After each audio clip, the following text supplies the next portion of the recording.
बच्चों, आज हम लोग जल के बारे में पढ़ेंगे। जल, जिसे आप लोग सामान्य भाषा में क्या कहते हैं? पानी कहते हैं।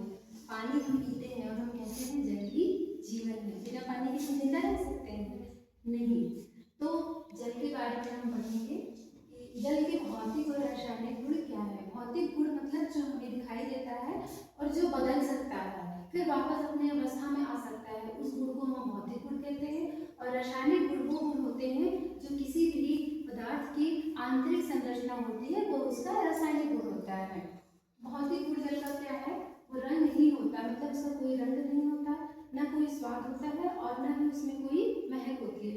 जो शुद्ध स्वच्छ जल होता है वो रंगहीन, गंधहीन और स्वादहीन होता है। दूसरा, जल जो है मुख्य रूप से 3 अवस्थाओं में पाया जाता है। जल एकमात्र ऐसा पदार्थ है जो 3 अवस्थाओं में पाया जाता है, ठोस, द्रव और गैस। ठोस में हम लोग जो बर्फ देखते हैं वो जल की ठोस अवस्था है, और जब हम पानी को गर्म करते हैं तो वो भाप बन के उड़ने लगता है, वो जल की गैसीय अवस्था है। और जिस पानी को हम पीते हैं या जिसमें कोई चीज हम घोलते हैं वह पानी की द्रव अवस्था है।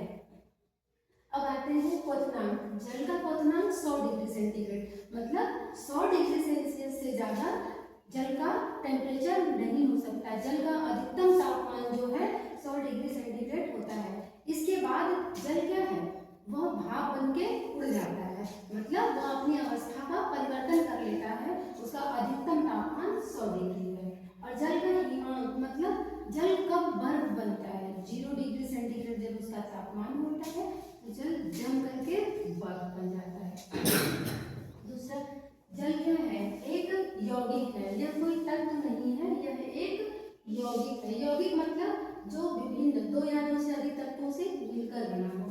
तो जल हाइड्रोजन और ऑक्सीजन के संयोग से मिलकर के बना है। 2 हाइड्रोजन के अणु और 2 ऑक्सीजन के जो है जल को बनाते हैं। अब आते हैं कि हर जगह के पानी का स्वाद अलग क्यों होता है? तो जल में अलग अलग स्थानों की जो मिट्टी होती है, अलग अलग स्थानों की जो जमीन होती है, वहाँ अलग अलग तरह के खनिज लवण पाए जाते हैं। इसीलिए हम एक स्थान से दूसरे स्थान पर जाते हैं तो वहाँ के पानी का स्वाद बदल जाता है। इसी वजह से हर जगह के पानी का एक अलग तरह का स्वाद होता है। किस वजह से होता है? विभिन्न प्रकार के खनिज लवण के घुले होने के कारण अलग अलग जगहों के पानी का स्वाद अलग होता है।